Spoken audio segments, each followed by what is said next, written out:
결혼하신 분들은 그 부부간에 뭐라고 부르시나요? 저희는 이제 오빠 동생으로 오래 지내다가 결혼을 해가지고 아직도 여보라는 말을 잘 안 합니다. 가끔 뭐 사고 싶은 게 있을 때 이제 분위기 잡으려고 하는 경우도 있기는 하지만 그럴 때 외에는 잘 나오지 않거든요. 저희가 이렇기 때문에 다른 분들은 뭐 예를 들어 직장에서 만나서 결혼하신 분들 같은 경우에는 뭐 결혼하신 후에도 집에서도 뭐 과장님, 대리님 뭐 이렇게 부르는지, 또 그 부인 되시는 분이 좀 나이가 많은 경우에 남편 되시는 분이 아내에게 뭐 누나라고 부르는지 뭐 그게 좀 쓸데없이 궁금하더라고요. 아마 처음에는 어색하더라도 또 그 부부에 맞는 호칭으로 서로를 부르고 계시겠죠. 관계가 호칭을 결정하기는 하지만 그러나 또 어떻게 부르냐에 따라서 그 관계가 또 결정되기도 하는 것이기 때문에 관계가 변화되면 또 거기에 맞는 대로 불러야 관계가 오랫동안 잘 유지될 수 있을 것 같습니다. 하나님과 우리 사이의 관계도 마찬가지인데요. 성경에서 하나님에 대한 여러 가지 호칭들이 있고 또 주님께서 우리를 다양한 이름으로 불러주십니다. 하나님이 우리를 어떤 이름으로 불러주시는지 또 우리는 하나님 어떻게 섬겨야 하는지를 오늘 선포되는 또 말씀을 통하여서 우리가 살펴보고 그래서 주님과 더불어서 또 즐거운 교제를 나눌 수 있는 신앙생활을 하게 되는데 또 도움이 되기를 바랍니다. 지난주에 읽은 말씀에서 바울은 영으로서 자기 몸의 행실을 죽이는 자는 살리라 라고 말씀을 했습니다. 성령께서는 우리들에게 죄가 무엇인지 알게 하시고 하나님대로 살아갈 수 있는 능력과 지혜를 주시는데 그 하나님의 그 인도하심에 따라 자기의 그 몸의 행실을 삼가하거나 절제하는 사람들을 하나님께서는 그 귀하게 여기시고 주님께서 하신 거룩으로 인도하여 주신다는 것입니다. 이렇게 영으로서 몸의 행실을 죽이는 성도들을 오늘 말씀에서 바울은 하나님의 아들이라고 그렇게 부릅니다. 하나님의 아들이라고 해서 혹시 여러분들이 여기서 왜 아들만 있느냐, 딸은 어디 갔느냐, 지금 바울이 여성 혐오냐, 뭐 이렇게 생각하지 않으시길 바라는데요. 이 성별에 우리가 너무 민감하게 반응하지 않아야 될 것은 이것은 시대적인 상황이 있는 것이고 또 바울이 여기서 특별히 아들을 강조하는 이유는 상속자임을 좀 드러내기 위해서입니다. 나중에 가면 바울은 하나님의 자녀라고 하는 중성적인 표현을 사용을 하게 됩니다. 영으로서 인도함을 받는 사람은 하나님의 아들입니다. 그럼 예수님도 하나님의 아들이기 때문에 우리가 예수님과 동격이냐? 그런 것은 아니라는 것을 바울이 이제 뒤에 이어지는 말씀에서 증거하고 있는데요. 양자의 영으로서 우리는 하나님의 자녀로 입양이 됩니다. 원래 우리는 하나님과 대적하는 죄의 자녀였지만 하나님께서 그런 우리를 불쌍히 여기시고 하나님의 자녀로 입양을 하여 주신 겁니다. 우리에게는 입양이라는 사실 이 단어가 이렇게 익숙하진 않죠. 동물들 집으로 데리고 와서 키울 때 입양이라는 말이 쓰지 사람을 잘 입양하지는 않습니다. 그러나 바울이 로마서를 쓰고 있던 당시에는 여러 가지 이유로 입양이 활발하게 행해지고 있었다고 합니다. 그리고 입양된 자녀는 양자이긴 하지만 법적으로 친자와 아무런 차별이 없었다고도 해요. 그래서 우리는 그렇게 하나님의 양자로서 입양이 되었는데 문제가 뭐냐 하면 하나님의 친아들이 아니기 때문에 하나님의 자녀로 살아가는 것이 우리들에게는 어색합니다. 그래서 적응 기간이 필요하다는 거예요. 우리가 고아원에 있다가 누군가에 의하여서 어떤 집으로 입양이 되었다고 한번 생각을 해보십시다. 그러면 입양되자마자 우리를 입양한 양아버지한테 아빠 그러면서 매달리고 뭐 그 집을 내 집처럼 막 빙글고 이건 좀 어렵겠죠. 처음에는 양아버지한테 아저씨라고도 부르고 내 방인데 내 방에 내가 노크도 하고 들어가고 이런 불편한 시간들을 어느 정도 지난 후에 그래도 마음 먹고 어색함을 무릅쓰고 양아버지를 아버지라고 부르는 겁니다. 그리고 여기는 내 집이다 하는 그러한 마음을 가지고 살아가는 그런 적응 기간이 있은 후에야 우리는 온전히 그 집의 자녀로서 적응할 수가 있게 되는 것이죠. 우리도 역시 마찬가지로 양자로서 입양이 되었기 때문에 하나님을 아버지로 섬기기가 힘들고 하나님 나라를 내 집처럼 여기고 살아가는 데 있어서 많은 불편함이 있습니다. 그래서 그런 우리를 양자의 영이신 성령께서 도우신다는 겁니다. 오늘 14절과 15절, 16절에 이어진 말씀을 보면 양자의 영이 우리들에게 임함으로 우리는 아빠, 아버지라고 부르시게 됩니다. 그리고 또 성령께서 우리 영과 더불어서 우리가 하나님의 자녀임을 증언한다 이렇게 말씀을 하십니다. 헬라어는 점을 어디다 찍느냐에 따라서 의미가 좀 달라지는데 이 구절의 정확한 의미는 성령께서 우리로 하여금 아빠, 아버지라고 부르짖게 하시고 우리가 그렇게 부르짖을 때 성령은 우리들의 마음속에 우리가 하나님의 자녀라는 사실을 확신하도록 역사하신다 이런 뜻입니다. 먼저 이 아빠, 아버지라는 말을 살펴보면요. 우리말로는 뉘앙스가 좀 다르죠. 아주 어린 아이였을 때는 아빠라고 부르다가 어느 정도 나이를 먹으면 이제 아버지라고 호칭이 변하게 됩니다. 그러나 로마서에 사용된 아빠 아버지는 그런 뜻이 아닙니다. 다 같은 아버지라는 뜻이에요. 다만 그 당시에 유대인들이 많이 사용했던 아람어와 또 이방인들이 많이 사용했던 헬라어를 지금 바울이 동시에 나란히 놓고 그래서 우리말로는 아빠 아버지라고 번역을 한 것뿐입니다. 그래서 이 말은 이방인이든 유대인이든 모든 믿는 자는 하나님의 양자로 하나님의 자녀로 그렇게 입양이 되었다 하는 이제 그런 뜻입니다. 부르짖는다라는 말은 단순히 큰 소리로 부른다는 말이 아니라 문자 그대로 소리 높여 외친다는 뜻입니다. 복음서에서 이 단어가 사용될 때는 병자들이 예수님께 도움을 요청할 때 그때 이 부르짖는다에 해당하는 단어가 사용이 됩니다. 그래서 우리가 하나님을 아빠라고 아버지라고 소리 높여서 부르짖는다는 말이죠. 우리들이 언제 하나님을 아버지라고 부르면서 부르짖게 되나요? 기도할 때입니다. 우리는 하나님을 아버지라고 부르기에 너무 어색해합니다. 혹시 내가 하나님께 이것을 구하면 하나님께서 그 기도 제목을 놓고 왜 이렇게 어리석은 것을 구했느냐고 혹시 책망하진 않으실지, 내 기도에 하나님께서 거절하진 않으실지 이런 두려운 마음을 가지고 선뜻 기도하지 못합니다. 하지만 성령께서는 우리가 하나님의 자녀이기 때문에 아들로서 하나님께 필요한 모든 것을 다 마음껏 구하도록 우리 마음 가운데서 역사하신다는 겁니다. 성령님의 도우심을 힘입어서 우리가 하나님을 아버지라고 부르면서 간절히 기도할 때 성령께서는 우리들에게 더욱더 내가 하나님의 자녀라는 사실을 확신하도록 인도하시고 역사하신다는 말씀입니다. 마지막에 17절 말씀을 보면은 우리는 하나님의 자녀이기 때문에 상속자이고 그리스도와 함께한 상속자다 이렇게 말씀을 하십니다. 예수님께서 지금 이 성부 하나님 보좌 우편에서 영광 중에 하나님의 아들로서 세상을 통치하고 계십니다. 그러나 이 성부 하나님 우편에서 성자 하나님으로서 누리는 영광은 거저 얻으실 것이 아니죠.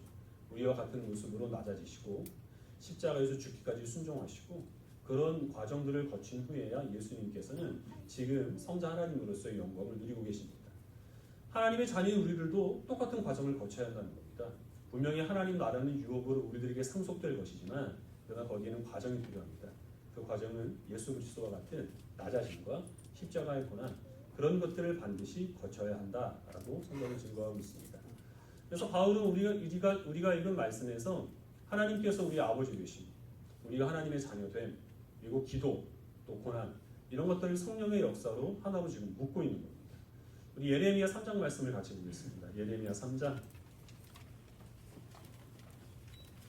19절부터 22절까지 말씀을 한 절씩 읽어보겠습니다.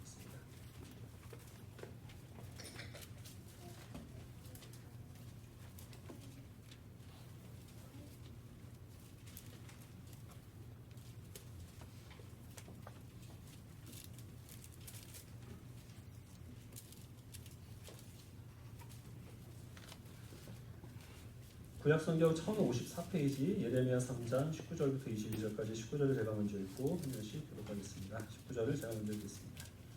내가 말하기를 내가 어떻게 하든지 너를 자녀들 중에 두며 허다한 나라들 중에 아름다운 기업인 이 귀한 땅을 내게 주리라 하였고 내가 다시 말하기를 너희가 나를 나의 아버지라 하고 나를 떠나지 말 것이니라 하였노라.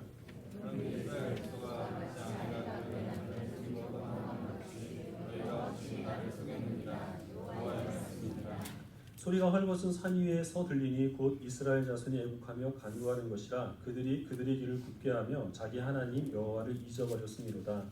내가 돌아오라 내가 너희의 배역함을 고치리라 하시니라. 상반절까지만 읽었습니다. 하나님께서 이스라엘 백성들을 자녀라고 부르시고 또한 그들을 하나님께서 예비하여 주신 거룩한 땅으로 인도하여 주십니다. 그리고 늘 하나님과 함께 머물면서 하나님 가까이 곁에 두십니다. 그 이유가 무엇인지를 말씀하시는데 이스라엘 백성들이 특별히 뛰어나서 하나님이 하시는 일에 뭔가 도움이 되기 때문에 그래서 하나님께서 그들을 하나님 곁에 가까이 두신 것이 아니라는 겁니다. 그들이 부족하고 연약하기 때문에 그들을 자녀처럼 사랑하셔서 하나님은 그들을 귀한 땅으로 인도하여 주신 것이고 늘 하나님 곁에서 하나님 뜻에 순종하며 온전한 길을 걸을 수 있도록 하나님께서 은혜를 베풀어 주신 것이죠. 그러나 이스라엘 백성들은 이런 아버지 되신 하나님의 사랑을 거절합니다. 필요할 때는 하나님을 찾았다가 필요가 없어지면 금세 하나님 대신 만만한 신들을 무상으로 섬기고 살아가고 또 그러다가도 하나님께서 심판하시면 잠깐 회개하는 척하고 하나님께 왔다가 또 이내 하나님을 저버리는 일들을 계속해서 반복합니다. 그런 이스라엘 백성들의 죄를 하나님께서 최종적으로 이제 바벨론의 손에 붙이셔서 심판을 하십니다. 그래서 이스라엘 백성들은 그 바벨론 포로로 끌려간 중에 하나님께 부르짖으며 간구를 하는데요. 하나님께서는 그때 이스라엘 백성들에게 왜 하나님께서 그들을 심판하시는지 이유를 말씀하십니다. 그들을 멸망하게 하시기 위함이 아니라 배역한 그 자녀들을 다시 아버지께로 돌아오게 하시기 위하여서 하나님께서는 그들을 심판하신다는 것을 하나님께서 분명하게 밝혀주십니다.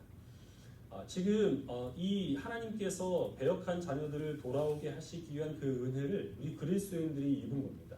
그래서 우리들은 하나님을 대적하는 자였다가 이제 하나님을 섬기는 주의 백성들이 되었습니다. 하지만 하나님을 아버지로 섬기면서도 우리들은 이스라엘 백성들과 똑같습니다.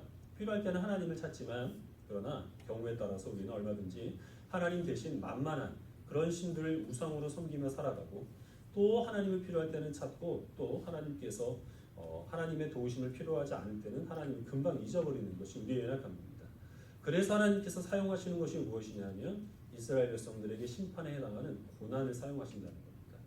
우리가 고난 중에 있을 때 성령께서는 우리로 하여금 하나님을 아버지로 간절히 부르면서 주님의 도우심을 구하도록 인도하십니다. 그럴 때 우리들은 성령께서 그 기도를 통하여서 역사해 주시사 내가 하나님의 자녀라는 사실을 확신케 하여 주십니다.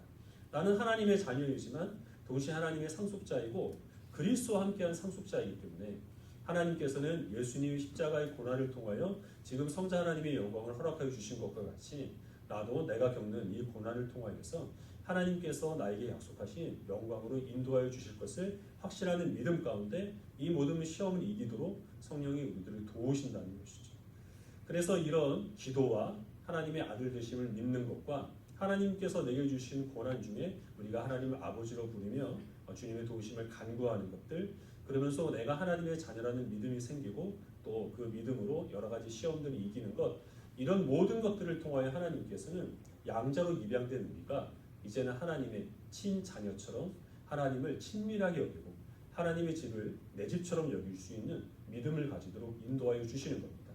이것이 바로 하나님의 자녀답게 변화되는 과정, 즉 성화로 하나님께서 우리들에게 약속하여 주신 모든 길이라는 사실을 기억하시길 바랍니다. 우리 신앙생활 가운데는 많은 요소들이 있습니다. 그러나 그 다양한 요소들은 그 핵심이 하나님께서 우리의 아버지 되심과 내가 하나님의 자녀됨입니다.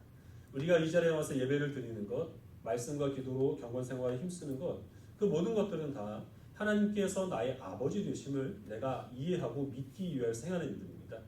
하나님께서 우리들에게 요구하시는 것이 많이 있습니다. 하나님께서 우리의 시간을 요구하시고 우리의 물질을 요구하십니다.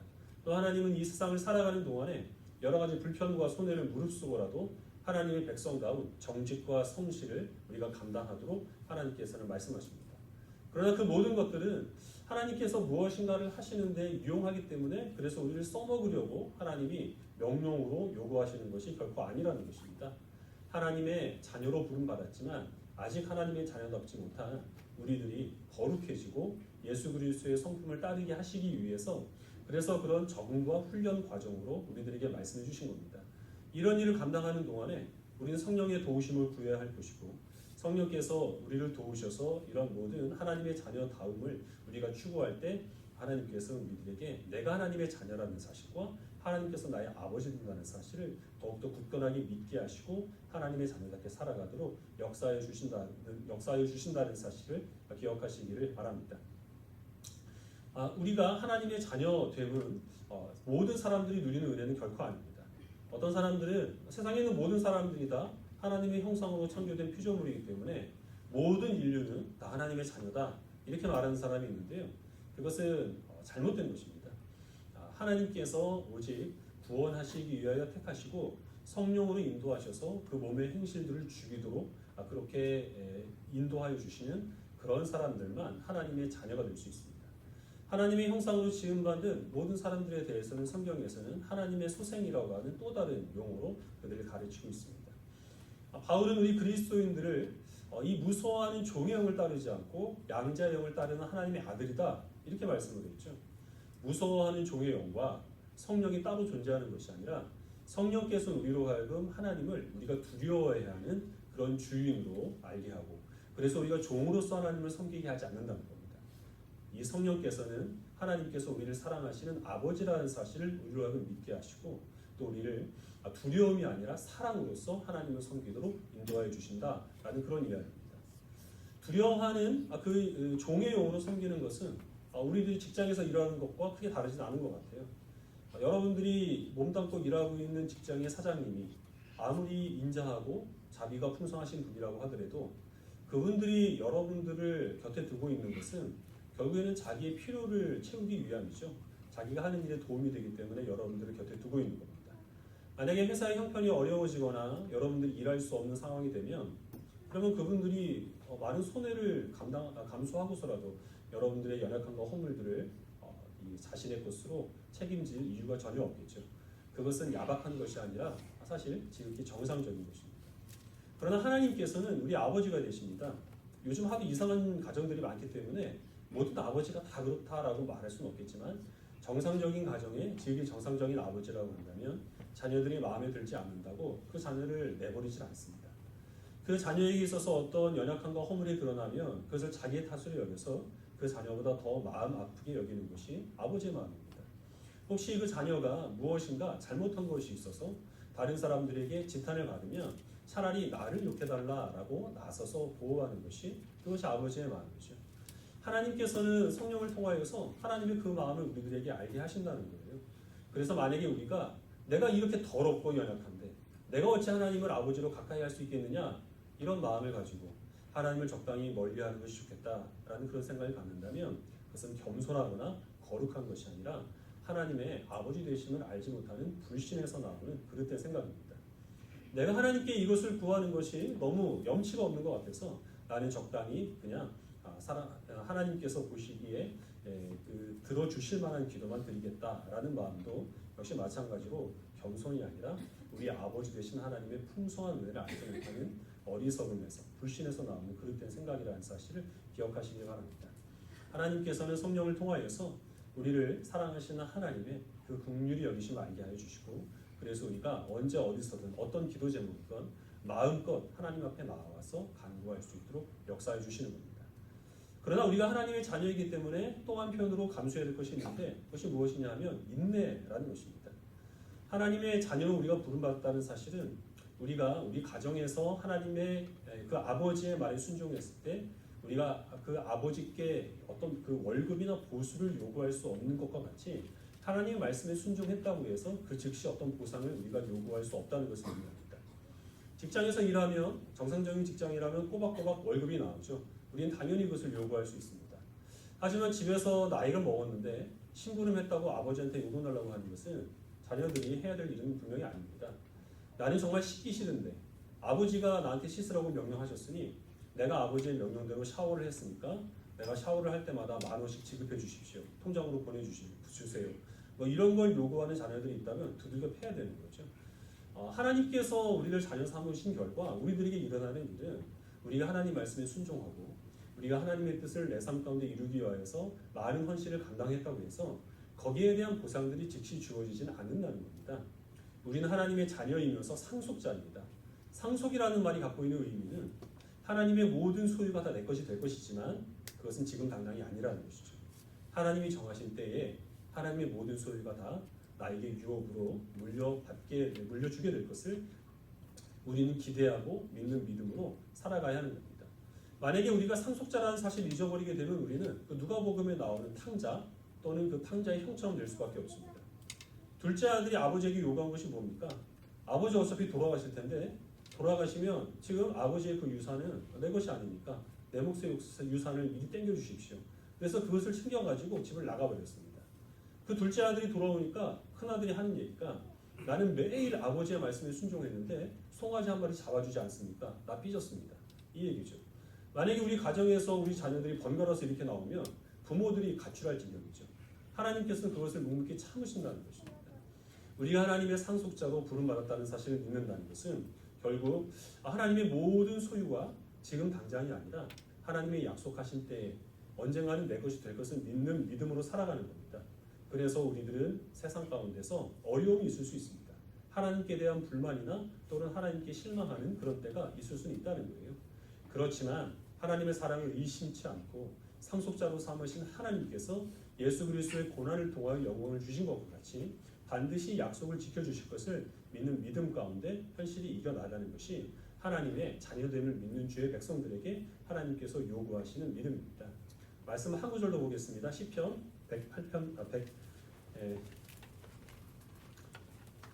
3편 말씀입니다. 시편 103편 8절부터 18절입니다.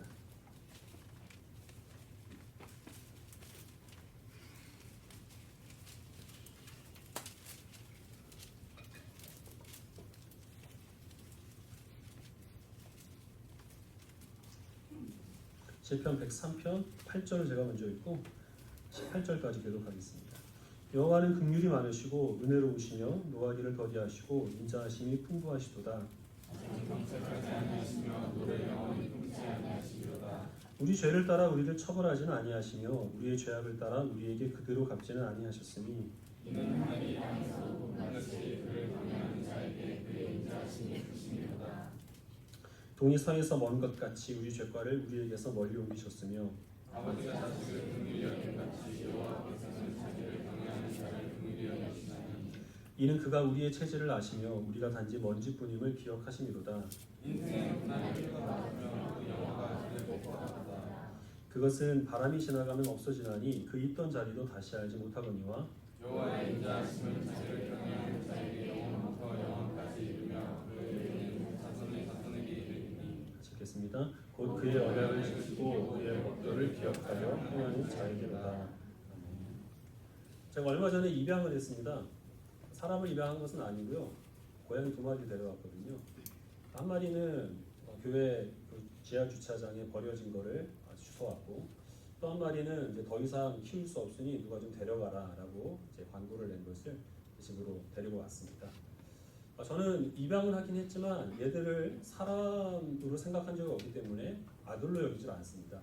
근데 아무리 봐도 이 고양이들은 마음 같아서는 고양이 새끼들이라고 하고 싶은데 고양이들은 저를 아빠로 여기고 있는 것 같아요.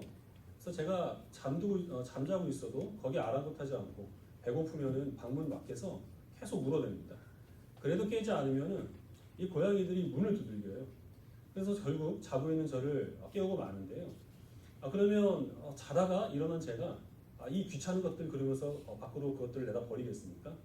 그러지 않고요. 졸리는 비비고 일어나서 밥 주고 그리고 다시 잠자리에 듭니다. 왜냐하면은 걔네들을 데리고 올 때 어차피 얘네들이 그렇게 할 거라는 것을 알고 데리고 온 거거든요. 제가 이 고양이들을 데리고 올 때 잘 먹이고 살찌워서 적당할 때 잡아먹어야 되겠다. 이런 생각을 하고 데려온 건 별거 아니고 얘네들한테 공부 가르치고 기술 배우게 해가지고 그래서 내가 좀 노후 대책을 세워봐야 되겠다. 이런 생각도 전혀 없었습니다. 버려진 애 아니면 버려질 애 그런 애들을 불쌍해서 걷어들인 거기 때문에 그래서 피곤하고 또 불편해도 걔네들이 원하는 대로 먹여주고 재워주고 그러고 있습니다. 동물을 사람과 비유하는 것은 사람에게 비유하는 것은 신뢰가 되는 것이지만 사실 창조주 하나님과 우리 사람과의 관계는 사람과 동물 사이의 관계보다 훨씬 더 큰 차이가 있습니다. 우리가 동물을 창조하지는 않으니까요.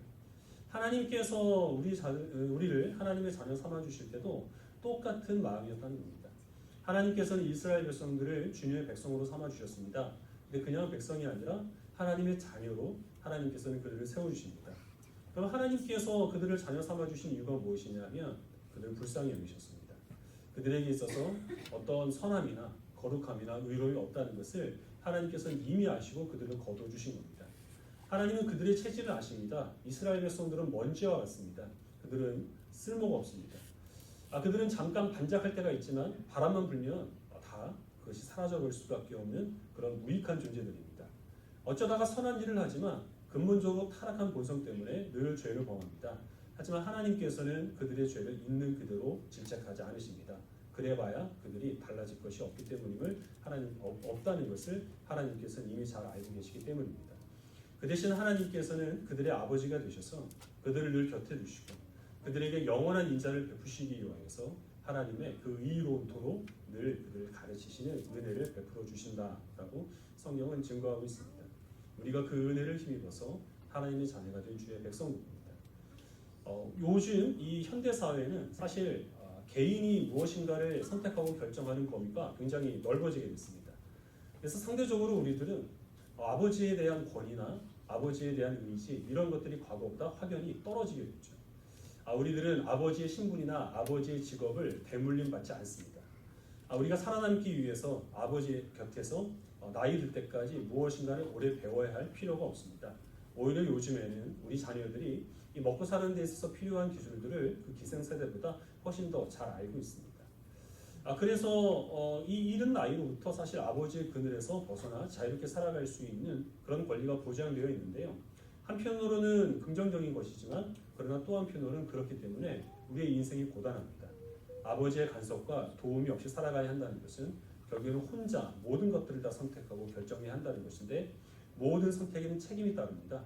그래서 이전에는 아버지가 책임져 주셨던 것, 내 가정이 책임져 주었던 것을 이제는 혼자 내가 다 감당해야 되기 때문에 그것이 여간 우리들을 곤고하고 또 피곤하게 만드는 것이 아니라는 것이죠.